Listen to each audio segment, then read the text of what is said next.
Welcome to the Our Hen House interview. I'm Mariann Sullivan. I am just thrilled to welcome back Wayne Hsiung. And I would guess that he is a person who really needs no introduction for a lot of you, but that doesn't necessarily mean all of you. So I will say he's an animal rights lawyer, a co-founder and former lead organizer of Direct Action Everywhere, an animal rescuer, and that's something of an understatement. And he has been criminally prosecuted for animal rescue, both successfully and non-successfully, and most recently, perhaps surprisingly, a seminarian. Mhm. And that's definitely something I want to talk to you about. He blogs at The Simple Heart on Substack. So welcome back, Wayne. It's good to be here. And you forgot the most important part, defended by Mariann Sullivan. I still think the law review article you wrote is the best thing on open rescue that's been written, especially in terms Oh of kind my of the legal defense. God. No, it really is. I mean, That is the best opening to an interview I have ever had. I think that no one has kind of just gone through. The problem with campaigning is you don't really get a chance to sit down and reflect about the bigger picture a lot of times. And when you write a Makes law review sense. article, that's exactly what you're doing. And yeah, I mean, it's a beautiful tribute to Cherry too, one of our mutual friends who passed away 2 years ago, 3 years ago now. But I imagine it's at least 3. Time yeah, flies.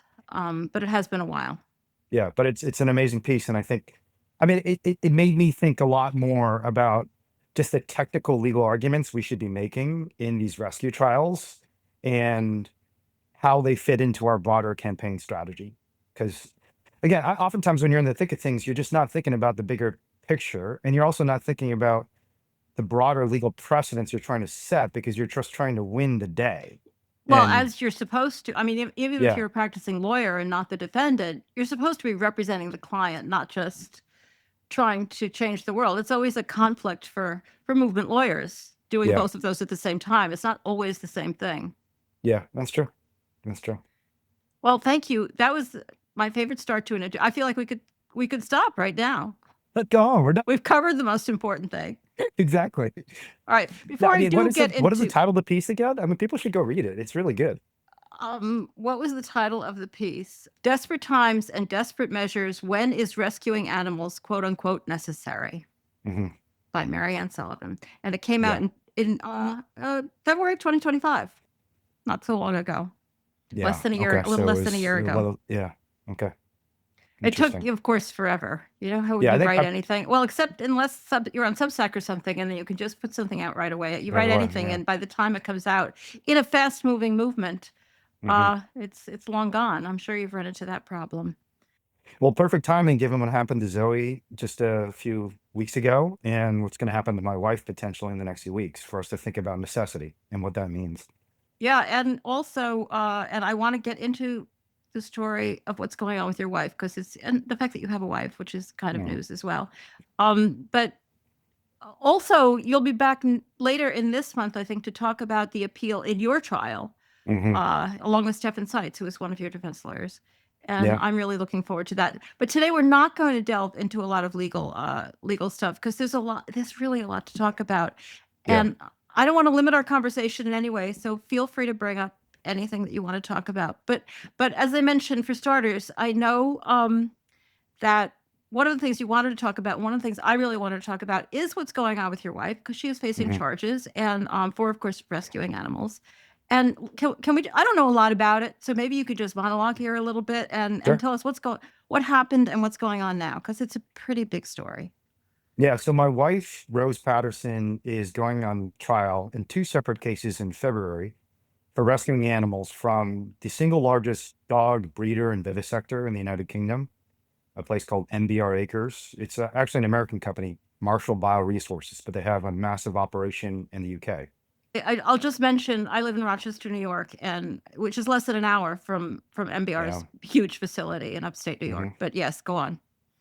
And MBR, for those of you who don't know about this company, is infamous in both the United States and the UK for being involved in some of the most historically vile experiments in animal rights history. Things like stabbing beagle puppies in the heart, forcing them to inhale toxic gases, just all manner of vile misconduct unfolds at MBR. And for decades, the government has done nothing about it. So back in December of 2022, my wife and a number of other activists peacefully, nonviolently, they even had pink t-shirts and pink crowbars. So they wanted to show they didn't want to harm any human being and animal. Entered the facility and removed 18 beagles. And for that, she's facing two equivalent of felony charges in the United Kingdom beginning, I believe it's February 3rd. I could get that date slightly off, and potentially 10 years in prison. The other trial she's involved in, which frankly got even more media attention when they did the rescue, involves the king's sheep. Literally, the King of England, King Charles, has a factory farm where he raises sheep because he's a big outdoors person. He loves livestock. He loves the idea of getting back to nature and going back to the way Yeah. things used to be done. He's like one of Yeah. those sorts of guys. Like the Michael Pollan kind of The thinking. Michael Pollan, let's go back to the wild and live, with rocks and arrows and Yeah. trees and all these things. And Imagine so he's that got, one of the richest people in the world would be living in a fantasy. Who yeah, I could have mean, his guessed? version of it is a complete fantasy because he doesn't actually have to do any of the work, and he certainly doesn't Yeah. have to suffer any of the consequences of the mistreating of animals. But there had been instances in the past where people had documented lambs ailing without veterinary care, just hobbling around on his lands because I mean they have thousands of sheep. And anytime you have thousands of sheep, there are going to be a lot that suffer, especially if you're going to ultimately slaughter them all. So just doesn't make sense economically to give each individual sheep veterinary care. And because the king was ignoring his own responsibilities to his animals, Rose and a couple other activists entered the property again very peacefully, removed 3 lambs, and reported all this openly. They went to the authorities themselves and explained what they did and why. But she's facing a similar charge in the end of February in that case. So that's what my wife's up to. And I forget the potential sentence, but I know it's many years in both cases. Yeah. Well, I mean, hopefully that's not what's going to happen, but you just, it's a crapshoot. You just never know when they're really going to turn on you and really impose something very substantial. Now, this is in affiliation with a group called Animals Rising, Animal Yeah, Rising, it's or called Animals Animal Rights. Rising. I Yeah. yeah, I don't get why it's Animal Rising as opposed to Animals Rising. I should probably ask my wife. Well, But it's I Animal think Rising that's in the the United least of our Kingdom. problems at the moment. Fair. And don't tell her I said to ask her because I don't Okay. want her to hate me. Um, I don't want her to hate me. I should know the answer to that question. It's fair for you to ask that question. It's not fair for me. I'm married to her. um, yeah. Let's just drop that. It's called Animal Rising, and it's a very fine name. But they also just had the huge success legally in the UK where with the horse racing cases, right? I assume that your wife was not involved with that particular case, and Oh, that she was was. that She was like, was. oh, In she fact, was all right. yeah, she's There's still actually technically going on trial. the charges were well, there were a couple of acquittals, and then the charges were all dropped. That was looking really good. Yeah, so I believe it is one case involving a hung jury. They didn't poll the jury, so they don't know exactly how the jury voted, but it was hung. And then I believe it's 2 acquittals involving something like 15 defendants in total, because they're doing all these trials in cohorts of about 4 to 5 defendants in each case.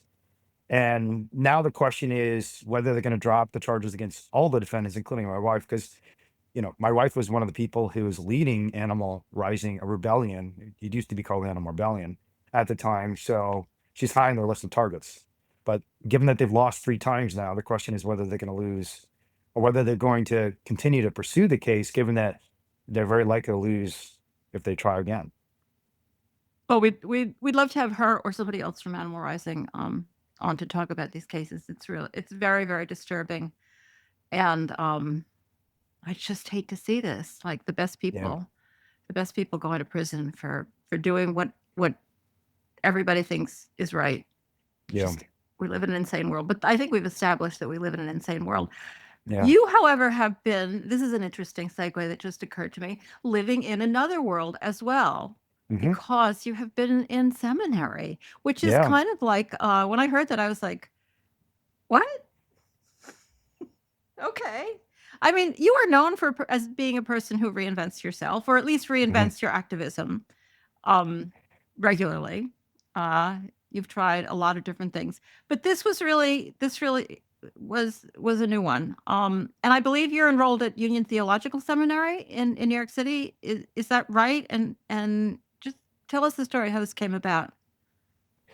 Yeah. Since the early 2000s, I've been involved, or at least sympathetic to a denomination called Unitarian Universalism. Sure. I've also separately had my own Buddhist practice. So, you know, a lot of the nonviolent stuff that we've done over the last 15 years with the Simple Heart, with direct action ever, was grounded in Buddhist thinking and writing from thousands of years ago. I mean, the Buddhists said you have an intervention, an obligation to intervene when beings are suffering. That is the Bodhisattva path.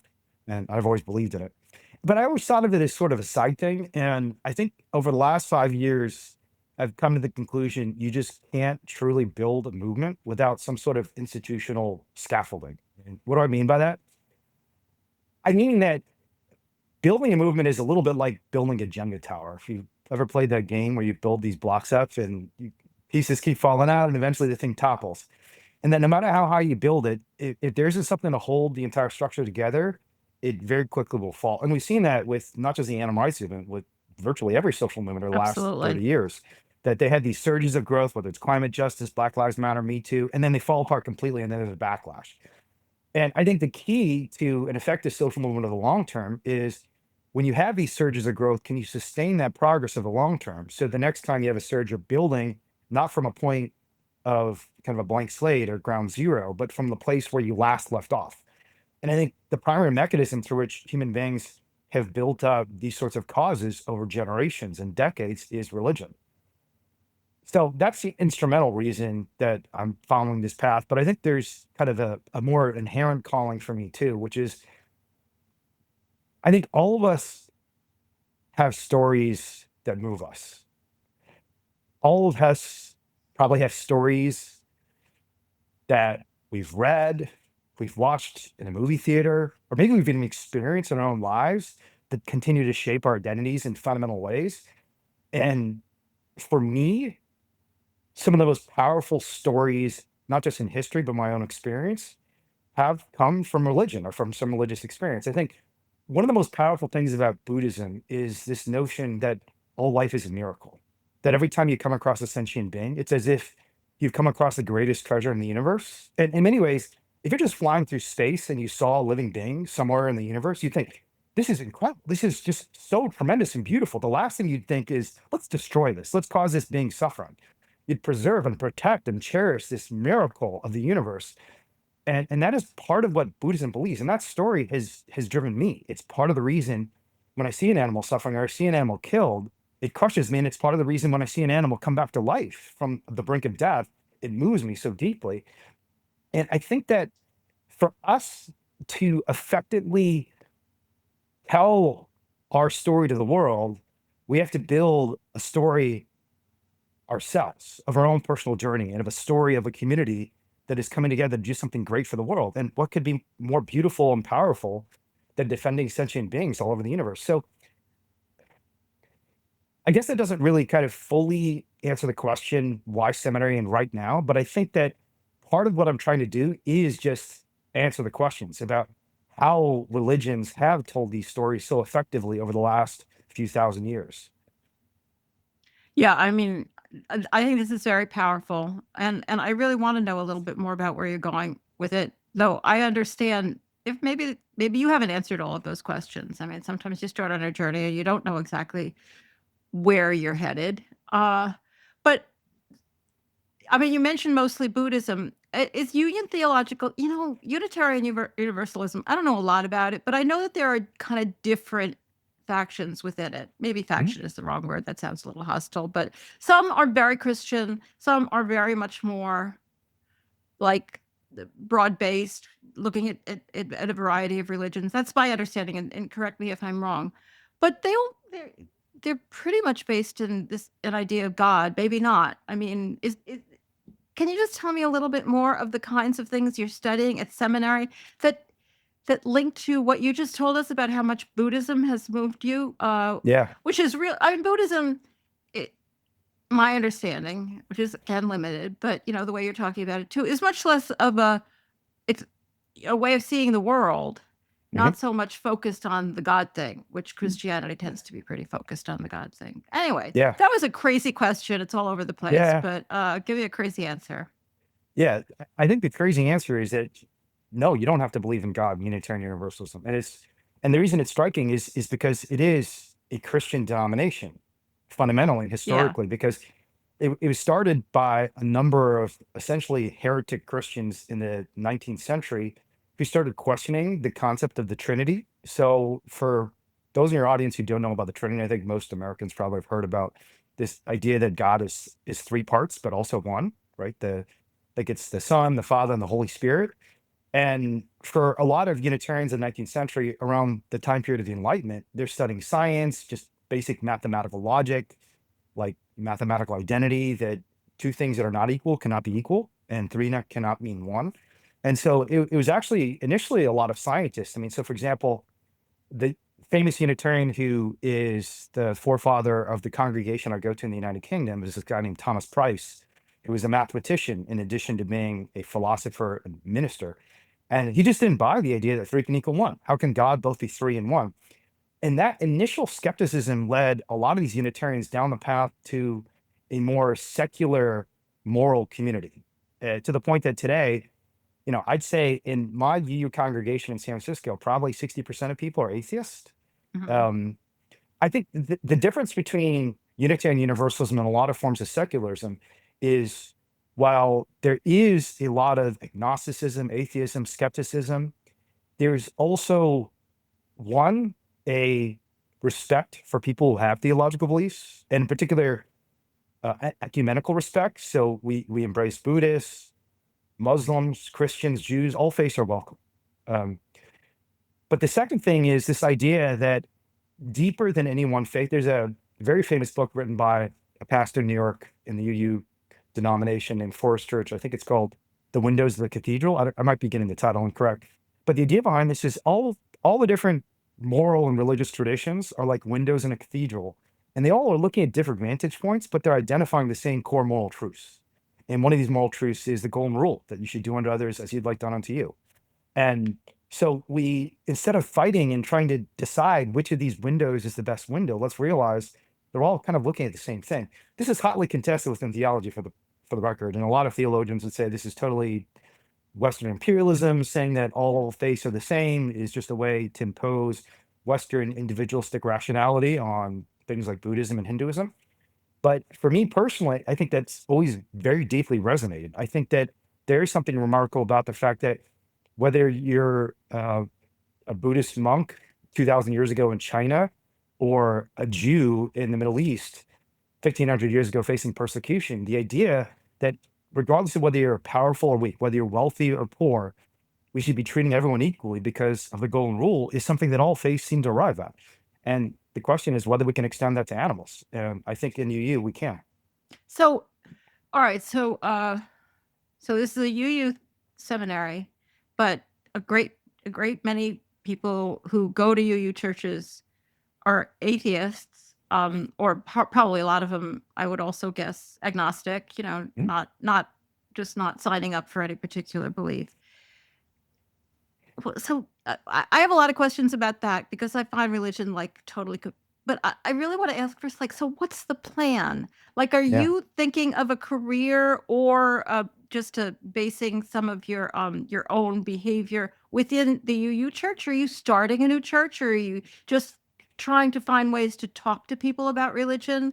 Like, because you talked a lot about this Yeah. scaffolding and you wrote an article on your Substack about it. I thought it was unbelievably important that I don't know how we've gotten as far as we have in this movement without anything supporting us or tying us together. It's Mhm. practically a miracle that Yeah. that just people care so much that they somehow find ways to be effective without any kind of scaffolding. So, what is your plan for the scaffolding? Is it within UU?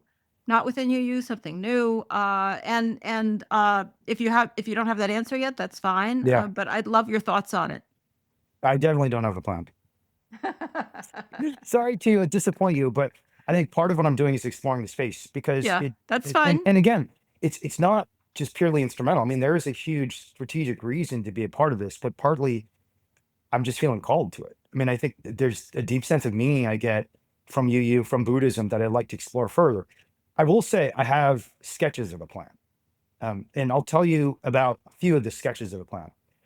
One is just doing all the same organizing we're doing in the context of a church, right? I think that some of the biggest problems social movements face, long-term commitment, conflict resolution, how to onboard and recruit new people, are problems that religions have, in some ways better, in some ways worse, already tried to solve. And there are already systems in place for those problems, right? So who's in and who's out? Well, there's rituals and rites of passages that every church has that decides who's a part of this. Yeah. How does someone become a part of it? There's steps that are taken, and those steps are powerful. I mean, there's a biological anthropologist at Harvard whose work is really influencing recently, named Joseph Henrich, who wrote this book called The Secret, and it's about essentially the secret to human success over the last 1.5 million years.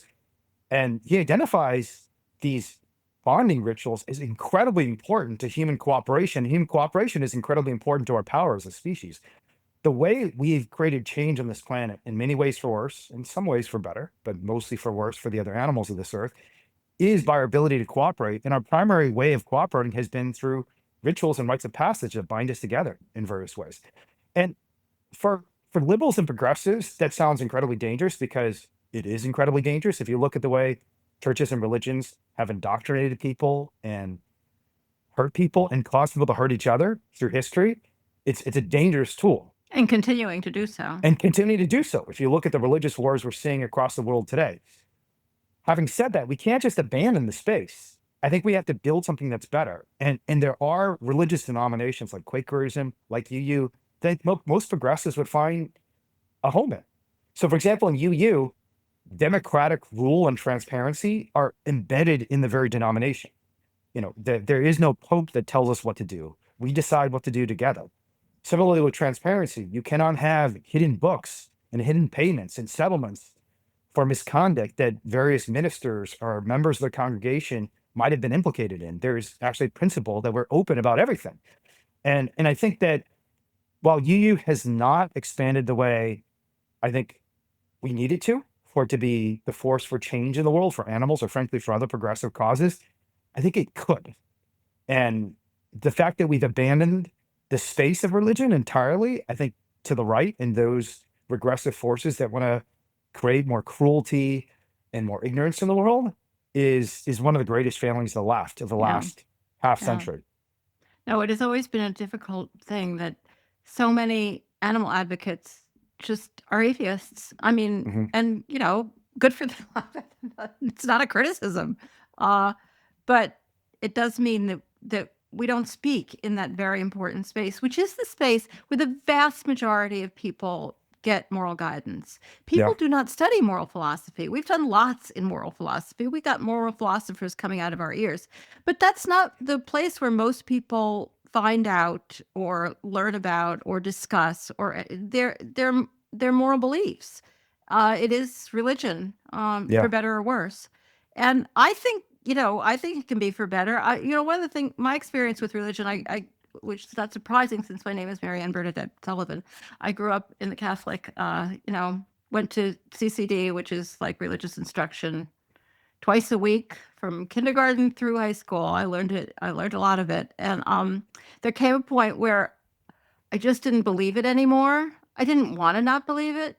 It just didn't seem true. There was no place for me left in that world. The world that very important part of my psyche. It was so painful. It was such a painful experience. And I think a lot of people share that, and they just reject they don't reject religion. Religion really rejects them in so many ways. And yet, we recall like some of the things that were really good about it when you felt like you belonged. I mean, I'm talking about Christianity. I was actually at a UU church not too long ago here in Rochester. And they asked, it was a big congregation. They had a great crowd, which I was impressed at, big church.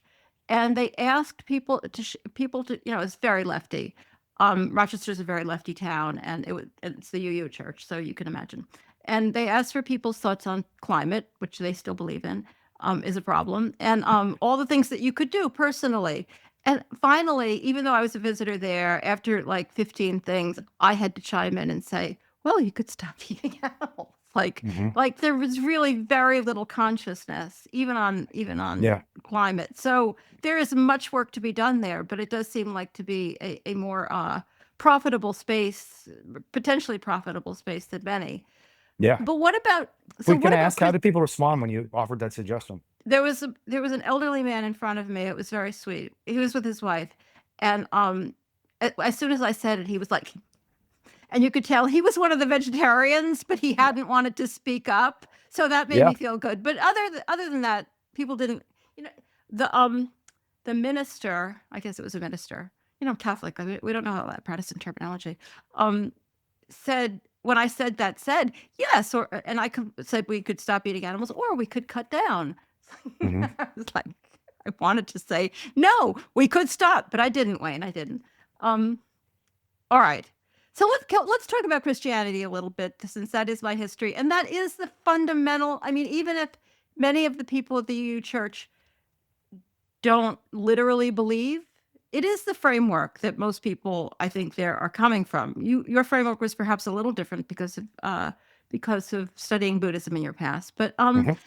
so do you think that Christianity and the words of Jesus lay out a rationale for animal liberation, whether you believe them as the word of God or the word of a wise prophet, or leaving aside that whole God thing? Do Yeah. you think that the Bible has a lot to tell us about how we should be treating animals? Yeah. I think the Bible is a very kind of powerful document in support of animal liberation, and it's been neglected by animal rights activists. And Totally.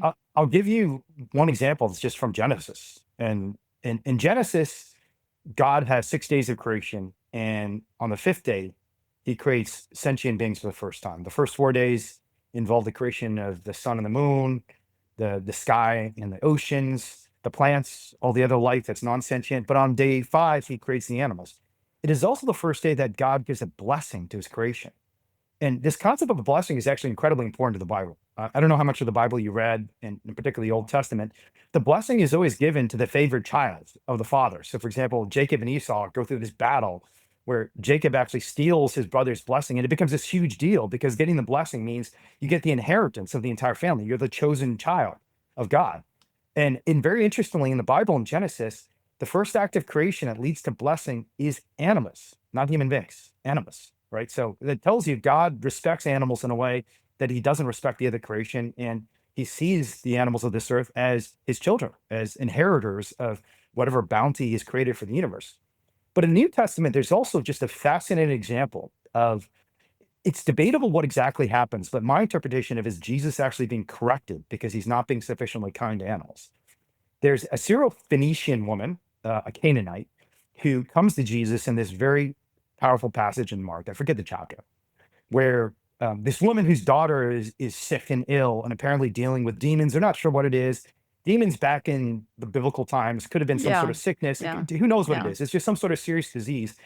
And she's a Canaanite, not a Jew, and in a disfavored class. And she comes to Jesus and begs for Jesus in a time where he's trying to rest, to care for her child, because that's what Jesus is doing. Basically, he's going around and preaching, casting out demons, healing people. And so all these crowds of people are coming and asking for his help.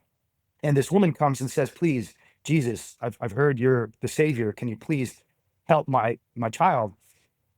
And Jesus says something along the lines of, I don't remember the exact quote, but it's, cast this woman out with the dogs. Like, what's next? Are we going to ask for the dogs to be cared for too? And the woman's response to him is incredibly powerful. She says, even the dogs get the crumbs of the children under the table. And Jesus looks up and looks at her and says, you're right about this. Even the dogs deserve our kindness. And he decides to heal the woman's daughter. And again, it's just a recognition that in biblical times, thousands of years ago, when the animal rights movement, as far as we know, didn't really exist, there was already this suggestion, this idea that was even embedded in some of the most important passages of the New Testament, that animals matter, right? And I'm not saying there aren't lots of other portions of the Bible where animals are being slaughtered and sacrificed, but I would say even in sacrifice, it's pretty important and interesting that the reason they sacrifice animals is because they are valuable. Like when God says, let's sacrifice a lamb instead of Isaac, it's because a lamb is innocent and beautiful and just as valuable as Isaac, and therefore a worthy sacrifice. But it's also important to point out that throughout the Bible, there's also advocacy for genocide and enslavement and all sorts of horrible things that we wouldn't say are justified simply because they existed in biblical times. We recognize the Bible is a contextual document from a particular point in history, and it evolves in interpretation over time. And the key thing is the moral principles of the Bible almost indisputably extend to non-human animals. And that's something that's been completely ignored by the animal rights movement, despite the fact that there are 2.4 billion Christians on the planet Earth.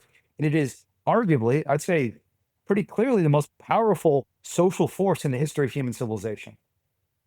Uh, absolutely. And I think one of the difficulties that people have is the difficulty that I ran into. Like, if you don't literally believe it, Believe it. you're not welcome.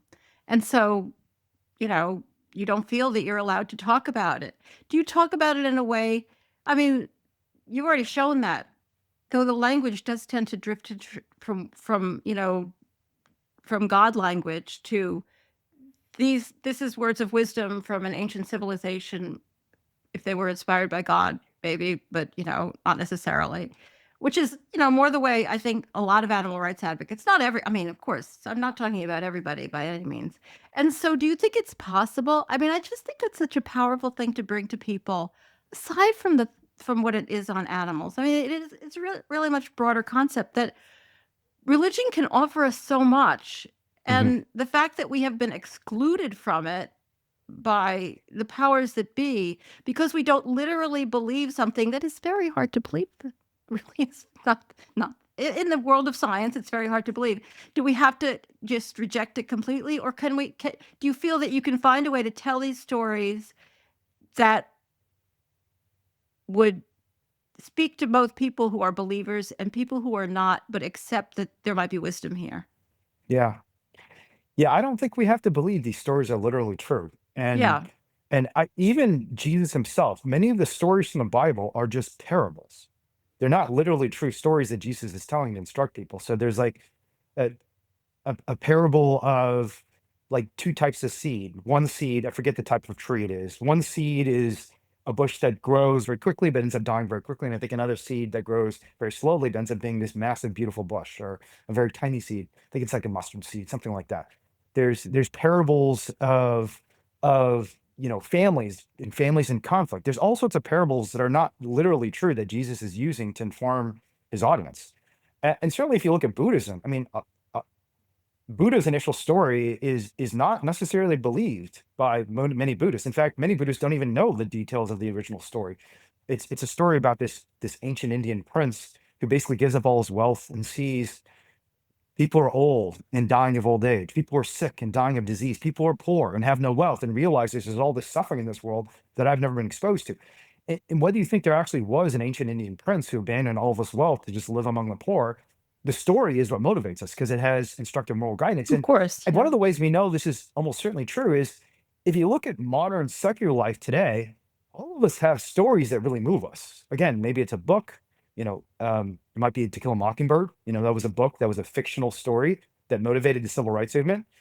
It might be a movie, right? Philadelphia, the movie about gay rights.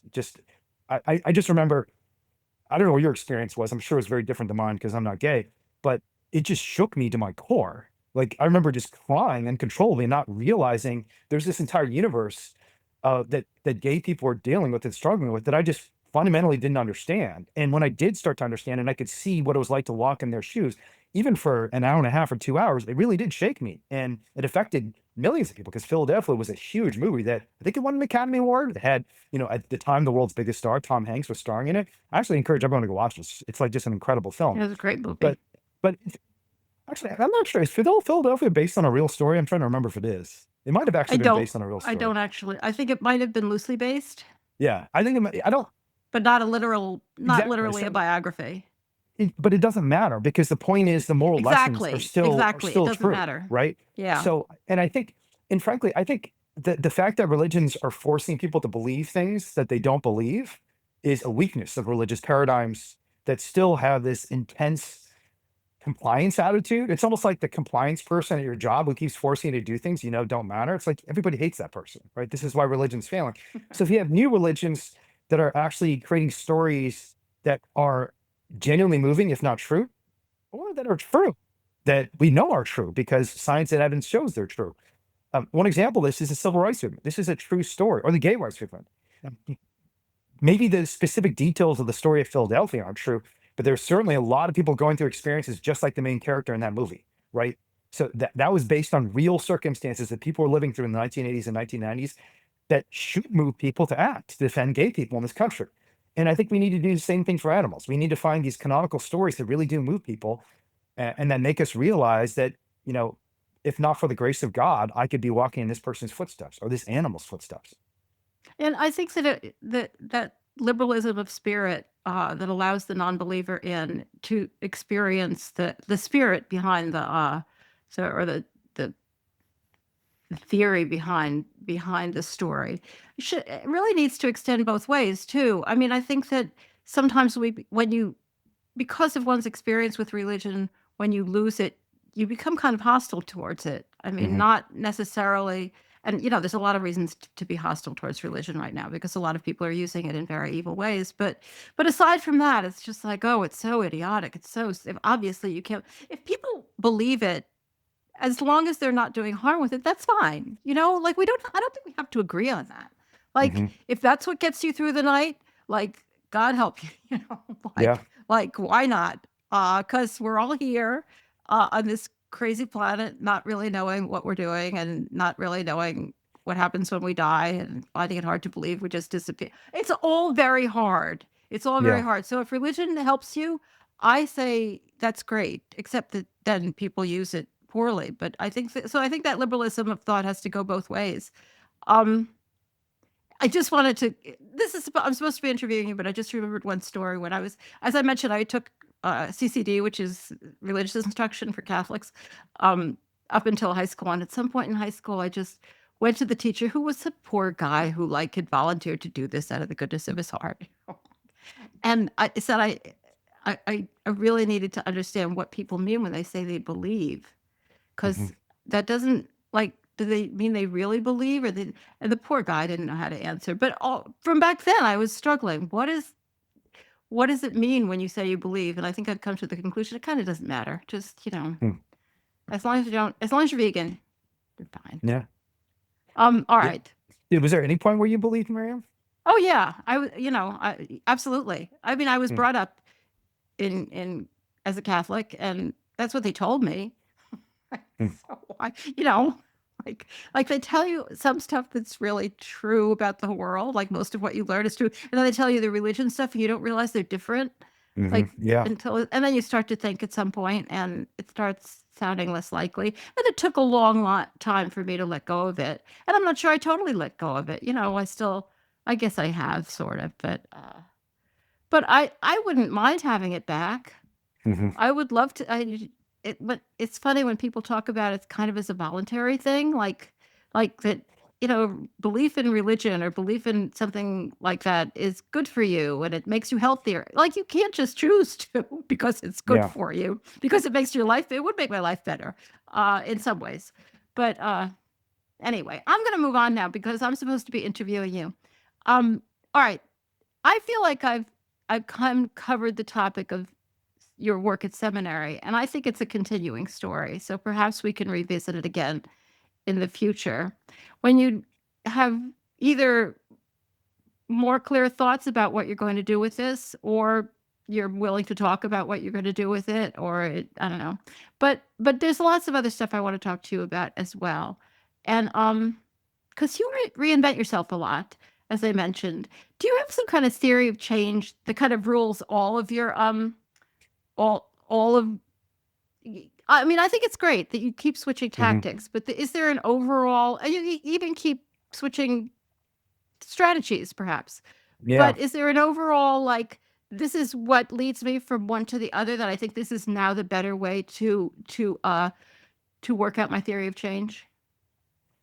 Yeah, I think I do, and it's actually changed again recently because of AI. But my narrative arc in terms of theory of change has gone from reading a bunch of social movement literature and a lot of network science in the 2000s and deciding that the way to change the world was essentially through building movement power, right? So you can think about my background is in economics and math. My mom was a math teacher. I was a math student all the way until college, and then actually stopped taking math in college, partly because my mom had done such a good job of teaching me math that I knew all the college math by the time I got to college.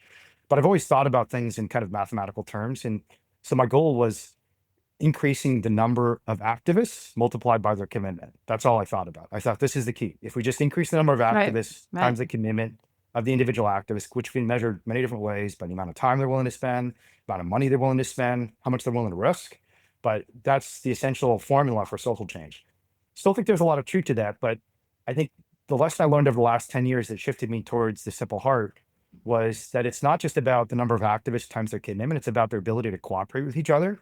That the fundamental atom of the social movement, if you think about what is like the basic building block we're trying to build this powerful movement from, isn't actually the individual activist, it's the relationship between two activists, right? Because there's something about the shared knowledge and capacity of two people that is more than the sum of its individual parts. So 2, 5, 10, 100, 1,000 people working Yeah. together, especially if they're working together cooperatively, can just do things that far beyond what each of them as individuals can do if they're working in separate ways at cross purposes.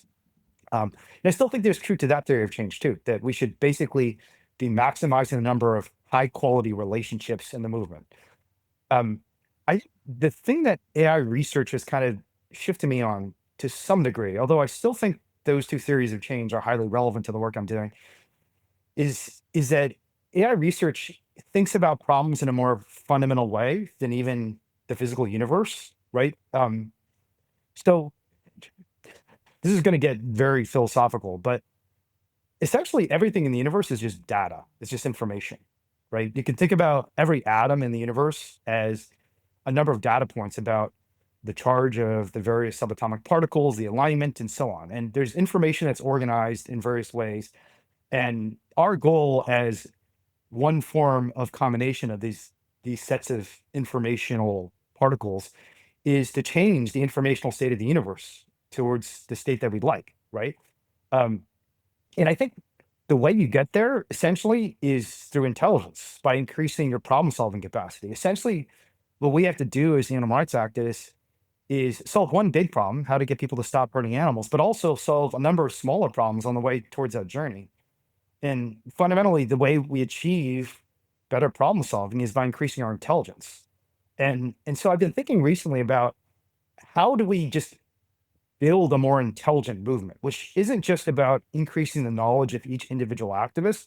It's about creating structures and platforms and resources where our shared knowledge can bloom. So, for example, why don't we have like a Wikipedia of all the best practices in the animal rights movement? Why don't we have an incubator where some of the most wise figures in the animal rights movement, so for example, Mariann Sullivan in the law, who's no, I'm serious. I mean, like everyone should read the Fox Guard and the Hen House, this piece that you wrote with David Wilson 20 or so years A ago, million right? years ago, Yeah, yeah. it's just, Sadly, but it's still fairly relevant. still It's very not much relevant. has But changed. there's so much trying to reinvent the wheel. And sometimes you should reinvent the wheel, but you should know about the wheel first. You're not going to be able to reinvent it well if you don't have the foundational knowledge. And this is what the university system is based on. This is what startup incubators do, right? And if you look at the history of Western civilization, why did Western civilization become dominant? It was partly because of the university system, because we brought together large numbers of experts and we trained future generations with the knowledge they were accumulating. And that's how knowledge built over time.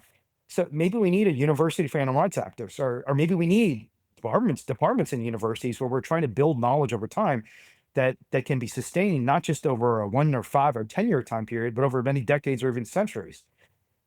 So I guess the most recent theory of change I've been playing with, and I wrote a piece on my blog called "What We Can Learn from AI Research," because a lot of what AI research is about is about this. It's about shifting beyond trying to find the right tactic for a specific problem and rather moving towards just building a better general intelligence. If anyone's read the term artificial general intelligence, AGI, this is all the rage in AI research. And the reason it's important is because the theory behind AI research is that we have to generalize our intelligence so it can be deployed for a variety of different problems, every problem in the universe, for us to be able to really exponentially increase the power of artificial intelligence. But that's true of social intelligence. That's true of movement intelligence as well.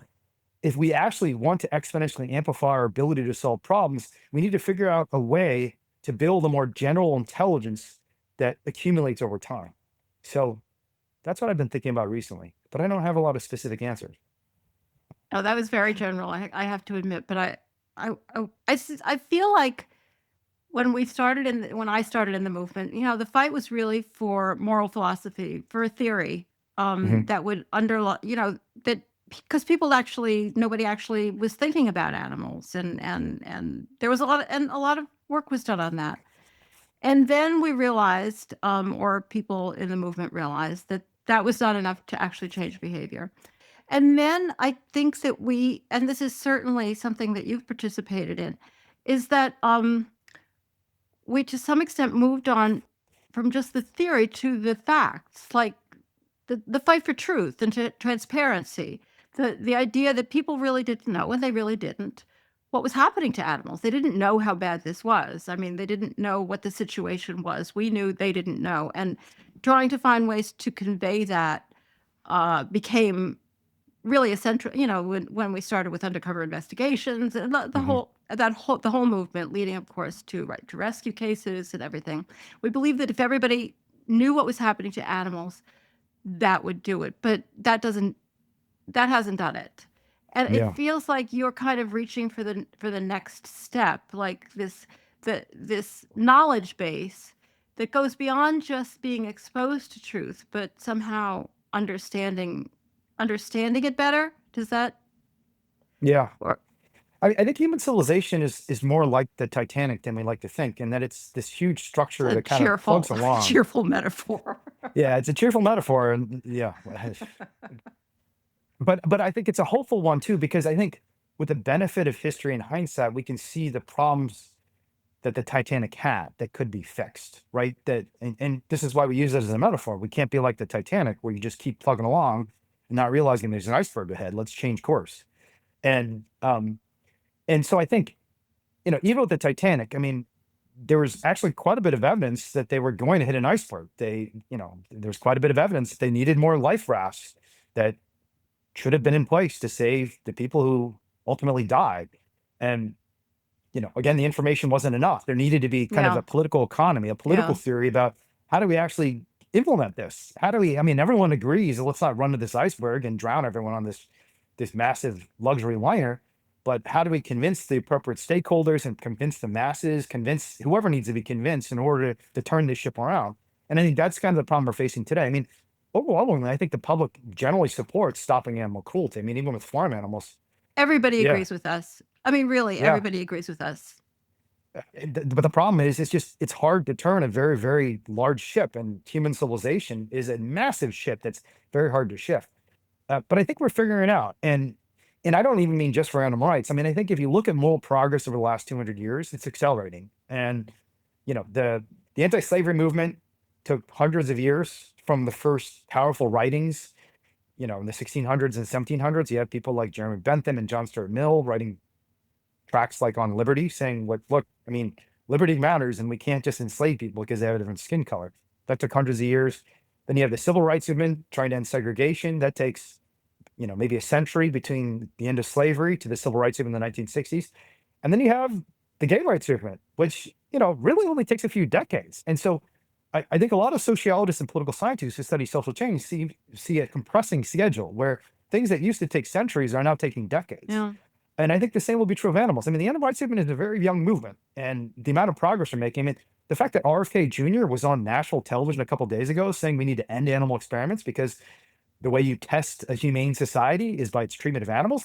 I mean, this is something animal rights activists say. And now the most important person on the entire planet in the domain of animal experimentation is saying exactly the same thing.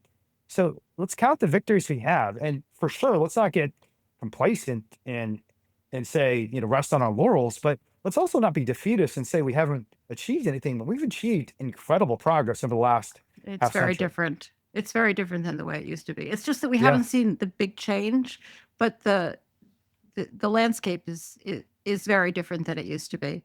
And I think that what you're saying too, and citing all of those movements, like it also really emphasizes the huge, unbelievable importance of people like you and like many of our listeners who see it ahead of other people, Hmm. even though it's obvious to other people, like they don't see it in a way that leads to change. We don't quite understand what that's all about. But the importance in all of those movements of the people who made something happen, who devoted their lives to change, who saw it and devoted their lives to changing it. That was crucial in all of those movements. So everybody who wakes up ahead of time has a huge responsibility because of that, to work for change. My next question, I'm not really reading questions, but I do have a few things jotted down. And the next one was going to be, okay, I think we need to talk about RFK Jr. Mhm. So can you just, because this really just happened, and you did write about it, I think, and but we really don't know exactly what's going to happen. Can you just kind of, for people who haven't heard about it or don't know much about it, can you briefly explain what happened and then what your thoughts are and what has to happen next to actually make something happen? And then I'd like to Yeah. talk to you a little bit about what it's like to work with strange bedfellows. Yeah. So earlier this year, I think it was in April of 2025, or I guess last year now, the NIH made this pretty astonishing statement that they were going to try and phase out animal testing and move towards alternative models of experimentation, which a lot of animal rights activists like me just were flabbergasted and stunned by it because the NIH has been frankly, our biggest opponent in many ways. I mean, they fund Seriously. animal experiments to the tunes of tens of billions of dollars every year. It's absurd and just like mind boggling the amount of animal experimentation they've been involved in and defended. But it was just a press release. And we thought, oh, I mean, was this just some random bureaucrat slipping something through the NIH press office? So we weren't sure what to make of it. And I will say, even to this day, we still don't have firm commitments. But just a few days ago, I think it was on December 20th or 21st, I actually didn't even see the interview until recently. RFK Jr., who's the head of the entire Department of Health and Human Services, the Secretary of Health and Human Services, appointed by Donald Trump, went on national television, Fox News, interviewed by Lara Trump, who herself apparently is a huge animal advocate, and said we need to end animal testing because it's useless. It's not representative of human models, which is something animal rights activists again have been saying for decades. But I thought it was fascinating. They also pointed out the corruption and profit motive, which animal rights activists have also been saying. So it wasn't just that let's phase this out. He was actually kind of speaking as an activist. It was like an activist talking point that this is all profit driven. You have all these primate centers that they don't care fundamentally about whether the research is good or bad. They just want to sell more primates all over the world. They want to become successful, wealthy people. And that is a huge part of animal experimentation. And no one can defend that. So, the fact that the most powerful person, the person who really has control of the purse strings for the entire animal experimentation industry, is saying we need to phase it out. And by the way, it's a corrupt industry, is incredibly important. But the key thing is important people saying these sorts of things is not enough. We need to implement these sentiments. The fact that RFK Jr. was able to even say this as the Secretary of Health and Human Services is the result of the work of millions of people all over the country and the world advocating for animals in labs. And now we have to continue to advocate and give people like RFK Jr. the support he needs to actually implement this. And let me just say, I understand a lot of people oppose RFK and the Trump administration in many other ways. I mean, I just posted on X that I think Trump should be impeached. What he did in Venezuela in the last few days is Yeah. profoundly unconstitutional and evil. Having said that, when his administration is trying to end animal experiments, I think we have to set aside our differences on other issues and say, let's work together to create some good in the world. And I think that's the only way good actually happens. That the way you form a coalition is not just by working with your friends. If you're only working with your friends, you don't need a coalition. The way you form a coalition is by working with people who otherwise might be your enemies on other issues. And we have to Yeah, do that. I think we're coming out of like a decade of feeling like in order to work with anybody, we had to agree with them about absolutely everything, and that is the worst politics in the world. And Mhm, also very divisive because one of the ways you maybe build a few bridges is mhm, to agree on one thing, and maybe they don't build bridges. Maybe you continue to disagree about everything else, but I mean, this is not the first indication that the right is producing more policy progress for animals than the mhm. left. And this is can be confusing for some of us, but I agree it's absolutely necessary. As for implementing it, I just want to point out, I just looked at this morning because I had read your blog. And PCRM has already made 5 policy suggestions as very first steps to implement this. So I'm really glad it's halt the importation of monkeys, Mhm. cancel NIH funding to the national primate centers, invest in non-animal methods, halt funding of foreign animal experiments. That's so crucial. And that Mhm. really seems like an easy ask for this administration. And stop funding experiments on dogs. I mean, 5 first steps. They're not saying this is everything that should be done, but I was happy to see them jumping on this very quickly Yeah. and practical steps. These are things that we could do right away. Yeah, Neil Barnard is a genius. He's done just incredible work for animals and for public health for an entire generation. And, he's another one of these figures that I think I just hope the next generation of activists learns from what he and PCR have accomplished. Because there are a lot of anti-vivisection activists who might not even know PCRM's work. And I will say PCRM was incredibly powerful and helpful in our Ridgeland case. They had one of their experts Oh, sign an really? affidavit on our support on the questions that Neil Barnard has been working on for the last 40 years. Do we Mhm. actually need these models, or are they just kind of a lot of junk science? Frankly, sometimes the experiments are junk science, even if they're valid experiments, because they're just studying something that's completely stupid. One of the things that Ridgeland dogs were being killed for recently in the United States was for a new rabies vaccine because Merck just wanted to patent another rabies vaccine. It's like we already have a rabies vaccine. It's Yeah, it's extraordinarily working really effective. They're well. like, it's extremely, we just don't, but no one can make money off of it because it's a generic. And they just wanted to make a patented one so they Yeah, could trick people into yeah, buying a more expensive yeah. vaccine. Do we really need to send dozens of dogs to a terrifying death for Merck to make more money? I don't think so. Yeah, that's uh, like there are so many very powerful arguments. And I think it's always so interesting that people do tend to be better able to hear arguments about vivisection than about animals raised for food. I guess because they're not personally involved, but the arguments for vivisection actually seem to me to be better Yeah, than the I agree. arguments for eating animals. But We whatever, should admit that, but whatever. they are better. Do you Yeah, think because the I mean, air there move? are there are some. I mean, again, it's not many, but there are some experiments in animals that have led to Yeah, genuine health yeah. outcomes that I are mean, better I for would humans, love like it insulin, if for that were not example. true, Yeah. but it is true. And not to, and what I always say in that context, if we had decided a long time ago that this was immoral and we couldn't do it, we would still have had science and we would Hmm. still have come up with cures for things. It just would have been in a different direction. I mean, we're human Yeah. and that's what we do. But we didn't do that. And so we went down this animal road. And as a result, some things that we found out were true. Yeah. It's You know just the who way it's. famously said, "I don't care what benefits vivisection generates for human society. It's wrong because you're torturing animals." Mark Twain, 100 years ago. Right. He was a Yeah, strong he anti-vivisection was he was activist. he was horrified by it because this idea. I think one of the reasons it's disturbing to people is because there's such complete domination of the animal. I mean, we know this is true of factory farming as well. But when most people think of farming animals, they think, oh, it's like one bad day. Well, we know from the Mm. beginnings of vivisection that this is something that's very controlled. You're putting someone in an actual test, right?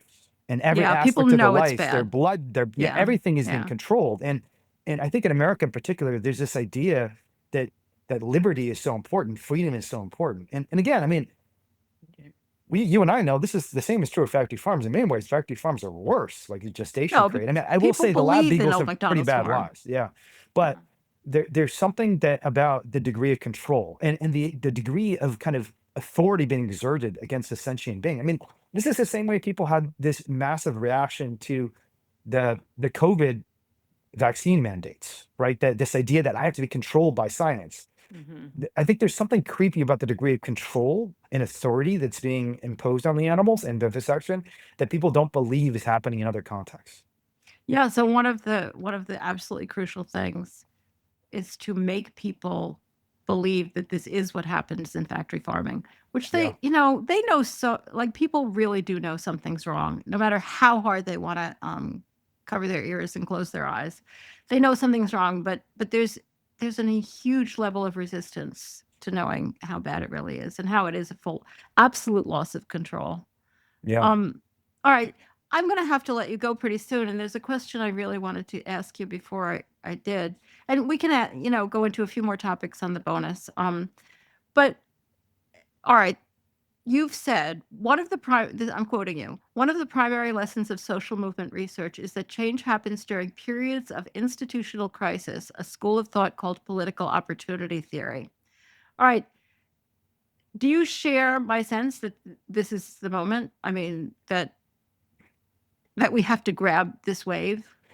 Yeah. I think the distrust that people have in all the major institutions of American life and frankly global life, because it's not just American institutions that are failing. I'm in the UK right now. The UK government's falling apart right now too. Trust in UK universities, UK religions is falling. And that's a scary moment, but it's also a very important moment for those who are seeking change. Because if everyone's happy and satisfied with the way things are, there's no motivation for change, right? It's when people feel like there's crisis that there's some energy behind change. And we see this just across the board. I mean, it's not just on the left, it's not just on the right, it's not just young people, it's old people too. I mean, everybody is desperate for some sort of change. I mean, this is one of the reasons people grasp at people like Trump, because they think, okay, I mean, Trump is a lot of things, but he's definitely a disruptor. He's going to shake things up a lot. And that's why people like Trump. And we just have to have a more positive, more compassionate vision for change that people will buy into. Um, so yes, I think this is one of those moments, and I think we have to seize the opportunity. Yeah, I couldn't agree more. And I mean, I'm counting on you to figure out how to do that. And especially on the religion front. I mean, I think it's fascinating that you're exploring that, that you're thinking it through.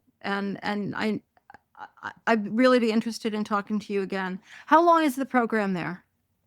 So it's 3 years, but sadly, because my wife has been barred from the United States, I'm probably going to have to drop out at the end of the semester and try to find a seminary in the UK. I But bet. I'm literally applying to seminaries tonight. I have to send in my applications. Oh, wow. So hopefully That's I'll find a spot somewhere in the UK. so there's just no chance she's going to be allowed back in the US. I am so ashamed of our Yeah. country, Wayne. I really am. It's possible, it's unlikely. You can appeal these sorts of decisions, but it takes many years. And I think under the Trump Yeah. administration, everybody in immigration is just terrified about being on the wrong end of some tweet involving a criminal. Yeah. So you're Uh, in London for the duration, so to yeah, and I'm speak. still doing a lot of activism in the United States. I'm actually about to put out a blog and a call to action for people to get out to Wisconsin and just start saving the Ridgeland dogs, because that's a whole other story we can talk about on another occasion. But it's just deplorable how incompetent the government has been, even when they've acknowledged animal abuse. But Yeah. in terms of my residence, I'll be in the UK for the foreseeable future. Yeah, and we have spoken about the Ridgeland case. I'm sorry Mhm. we didn't get to this today, but we have spoken about it before. And Yep. is there anything specific you want to update people on? Yeah, I mean, the company has agreed to shut down, and the special prosecutor acknowledges there's felony animal cruelty, but they're not doing anything to help the dogs that are there. Yeah. And maybe even more importantly, the special prosecutor hasn't done anything to prevent Ridgeland from just selling off its operations to a new buyer and continuing, under a different name.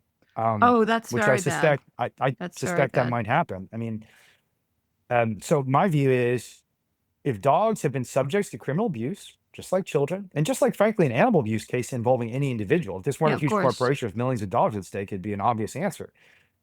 They need to be seized and taken to loving homes. That's what happens Oh, in animal abuse cases, yeah. 99 out of 99 cases, if it's involving an individual. But because it's a corporation that is part of a very influential industry, they've gotten a way of continuing to torture these dogs. And I think we just need to get them out. So we Yeah. will. And fortunately, and it does show the growth of the movement, the whole process of rescuing beagles from research is very well Mhm. established in the movement. I just interviewed Melanie Kaplan, who Mhm. wrote the book Lab. I mean, people know a lot about this, so it's not Mhm. like, I mean, it just makes me, because I've been doing this for a long time. There would be times in the past people would think that was impossible. Now we know it's not impossible at all. Rescue remains, in my mind, one of the most important things we can do, and Yeah. obviously, it has been a hugely important part of your career as well. Mhm. So I hope it remains that way. All right, I maybe we'll continue a few of these thoughts on the bonus segment, but I will let you go and get back to work. Oh, well, I guess this is kind of work. So thanks everybody for tuning in. Don't forget to subscribe on your favorite podcatcher or on YouTube. We're on YouTube now, and you can donate and become a Block member at ourhenhouse.org/support.